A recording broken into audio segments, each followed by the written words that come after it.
What's up everybody, Dusty here, back with another Sims 2 video. If you're familiar with my channel, you might know that I like to do challenges, and today the goal is for me to be the biggest man slut to ever roam the streets of SimCity. Now the smart and easy way to do this would be to play as a single sim, but that wouldn't be nearly as funny, so allow me to introduce you all to Cheater McDust and his wife Naive. Naive serves as the breadwinner, working as a bricklayer to support the McDust household, while our boy Cheater here is just chillin'. Shortly after moving into the neighborhood, Naive becomes acquainted with the Caliente sisters, and this is when some serious red flags should have started going off, as Cheater was way too eager to display his massage skills, but true to her name, Naive just thought he appreciated a captive audience. However, despite her obvious attraction, Nina would ultimately end up turning Cheater down, leaving the poor bastard stuck, having to spend the night with his fine-ass wife. Why does this keep happening to me? But as everybody knows, shooters shoot, so he'd quickly brush off the sting of rejection and set his sights on Andrea instead. Andrea would prove to be far more receptive, and his little scheme was progressing rather nicely until Naive learned that she was pregnant. While Cheater was actually looking forward to the birth of his first child, Naive's maternity leave threatened to derail his little scheme with Andrea. However, Cheater quickly calls an audible and invites Andrea out for a night in the town, where he uses some of Naive's maternity pay to treat her to dinner and hit up the poker tables. And what date is complete without a trip to the clothing store so that you can dance to shopping music and then feel each other up in a back room that feels like it was pulled straight out of an adult movie? We want real girls going wild. You want to watch the process. However, Sims aren't creative enough to woohoo on the couch, so Cheater and Andrea decide to ruin a changing room and give all the employees and customers a free peep show. As soon as Cheater returns home, he immediately beelines to the shower to wash away all the evidence and guilt, and while this is going down, Naive strikes up a conversation with her neighbor Brandy. And that shower apparently did its job because Cheater starts putting the moves on Brandy as soon as Naive is out of earshot. However, like Nina before her, Brandy wasted no time shutting that shit down, so Cheater was stuck having to celebrate the birth of his first child clueless instead. But while Cheater might go down as one of the most unfaithful husbands since the days of Greek mythology, he was actually a pretty damn good dad, as he was able to put his horniness on the back burner and focus his attention on helping to raise his new son. Although he still made sure to keep his shit cut, and as soon as little Clueless was capable of doing more than just eating, shitting, and existing, Cheater would set his sights back on Nina. But while Nina was more than happy to spend all day lounging around in his hot tub and spend hours passed out at the family table, she made it clear again and again that she didn't want to pursue a romantic relationship with Cheater. So he acted like he never had any interest in her to begin with, told that bitch to hit the bricks, and then moved on to pursuing Meadow instead. Luckily for Cheater, it seems like Meadow is having some relationship issues of her own, so he swoops in and offers her a friendly shoulder to cry on, and as you probably expect, it doesn't take long before he's inviting her out to the casting couch and giving her the business in one of the changing rooms to the approval of his fans. You can do it all night long! And if there's any doubt about how big of a shitheel this guy truly is, immediately after his quote-unquote date with Meadow ends, he moves on to the unsuspecting Jill, who was just trying to do some damn shopping. And to make matters worse, he essentially shuts down the whole store by luring every customer into a massive hangout session, and as someone with experience running their own small business in The Sims, the lack of respect for commerce on display here just makes my blood boil. Time is money! And if you boys is wasting time, then you're wasting money!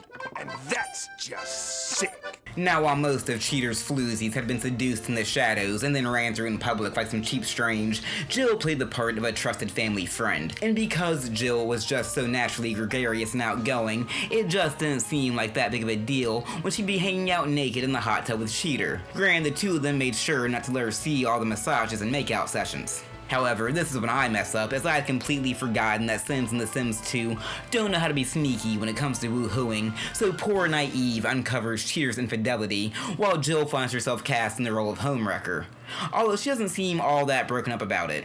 Meanwhile, little Clueless is living up to his name and has absolutely no idea what's going on. As far as he's concerned, his biggest issue right now is trying to learn long division or some shit. And despite Cheater's constant apologies, Naive is still understandably pretty pissed off about the whole ordeal. So with their marriage on the rocks, I decide that a family vacation might be just the thing to save it, so the McDust family books a trip to scenic Twiki Islands.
It turns out that getting a nasty sunburn that would last for the rest of her life and getting fleeced on overpriced hotel food is exactly what Naive needed, and by the time they've all returned home, she's decided to give Cheater a second chance.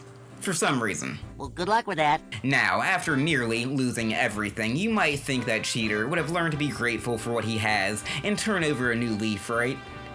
Instead, the man was just absolutely distraught that he had to go half a week without cheating on his wife, and he immediately started making up for lost time, and his exploits would become the stuff of legend. Now, recounting the lurid details of every single one of his affairs would take far too long, and to be honest, it would just become really repetitive. I mean, there's only so many different ways I can say the man was laying pipe all around town like a plumber working overtime. I'm a Swedish plumber, I'm here to fix your pipes. The important thing to know is that the man was getting around, and while Naive might have had her suspicions, she was never able to prove anything after that first incident. You might think that the birth of his second son unaware might slow Cheater down, but with Clueless now old enough to help take care of his little brother, Cheater had plenty of free time to indulge himself. It is worth pointing out that Cheater's relationship with Clueless did take a hit, as he eventually learned about and disapproved of his father's antics, although it is possible that the little bastard was just jealous since he lacked any game of his own. Meanwhile, he had to watch as his dad would hook up with any woman who'd give him the time of day.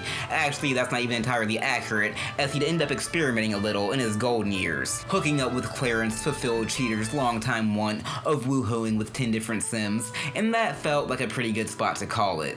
Now, I probably could have doubled that number if I hadn't forgotten about aspiration rewards until the very end, but oh well. I'm pretty sure if STDs existed in The Sims, that our boy Cheater would be a regular at the free clinic, and that's good enough for me. Anyway, I hope you all enjoyed this video. If you didn't, then I've got absolutely no idea why you're still watching at this point. Like, what the hell are you even doing? But if you did enjoy it, then why not leave a like and consider subscribing to the channel so you can be kept up to date with all my latest content. Or don't, don't let me tell you how to live your life. As always, thanks for watching. I'm out.